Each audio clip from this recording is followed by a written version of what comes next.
ওং নমো ভগবতে বাসুদেবায়। শ্রীমদ্ ভগবদ গীতার ষষ্ঠ অধ্যায় ধ্যান যোগ। আজকে আমি 36 এবং 37 এই দুইটি শ্লোক পাঠ করব।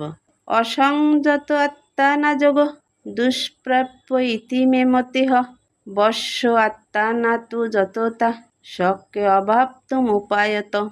অনুবাদ: অসংযত চিত্ত ব্যক্তির পক্ষে আত্ম উপলব্ধি দুষ্প্রাপ্য, কিন্তু যার মন সংযত এবং যিনি যথার্থ উপায় অবলম্বন করে মনকে বশ করতে চেষ্টা করেন তিনি অবশ্যই সিদ্ধি লাভ করেন।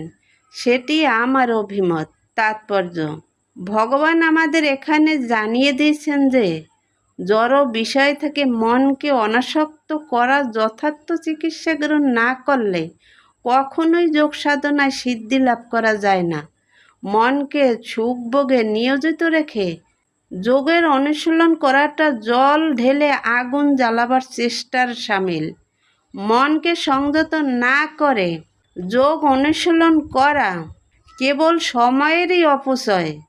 এই ধরনের লোক দেখানো যোগ সাধনা অর্থ উপার্জন করার একটি ভালো উপায় হতে পারে, কিন্তু পারমার্থ সাধনের ব্যাপারে তা সম্পূর্ণ সংযত করতে হয়। কৃষ্ণ ভাবনাময় বা ভগবত সেবা ছাড়া মনকে কখনোই সংযত করা যায় না। কৃষ্ণ ভাবনাময় ভগবত ভক্তি আলাদা প্রচেষ্টা ছাড়াই অনায়াসে যোগ সাধনার সমস্ত ফল লাভ করেন, কিন্তু কৃষ্ণ ভাবনাময় না হয় যোগ অনুশীলনকারী কখনোই তার যোগ সাধনায় সিদ্ধি লাভ করতে পারেন না। অর্থাৎ যার মন সংযত নয় তার পক্ষে যোগ অর্জন করা খুব কঠিন, কিন্তু যে ব্যক্তি মনকে নিয়ন্ত্রণে রাখে এবং কঠিন উপায়ে আন্তরিক চেষ্টা করে তার পক্ষে যোগ লাভ করা সম্ভব। এখানে শ্রীকৃষ্ণ বলেছেন, মন যদি সবসময় ইচ্ছা, ভোগ বা অস্থিরতার দিকে ছুটে বেড়ায় তবে ধ্যান বা আধ্যাত্মিক উন্নতি কঠিন।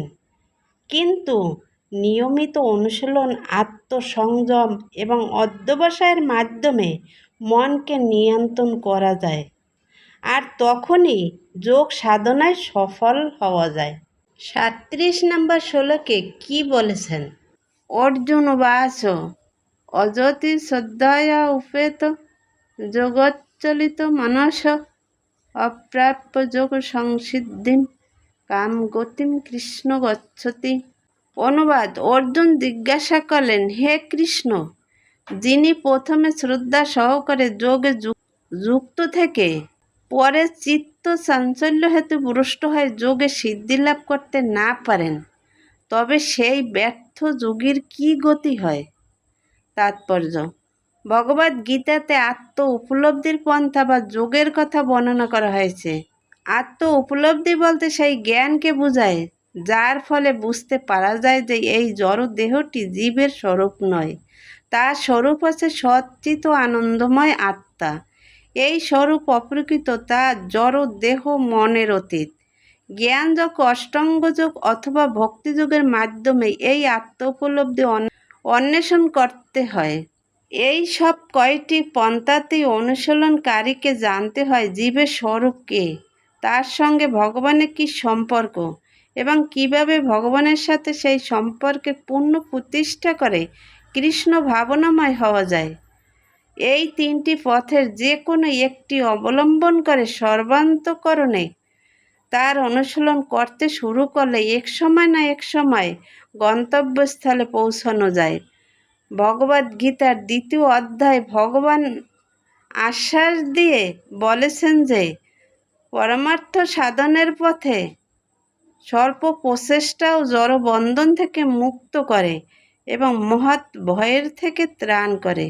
সেই তিনটি পন্থার মধ্যে ভক্তিযোগী এই যুগের পক্ষে সর্বাপেক্ষা উপযোগী, কারণ ভগবানকে জানবার জন্য এটি হচ্ছে সবচেয়ে সহজ পথ। মন থেকে সমস্ত সংশয় দূর করার জন্য অর্জুন আবার ভগবানকে সেই কথা জিজ্ঞাসা করেছেন।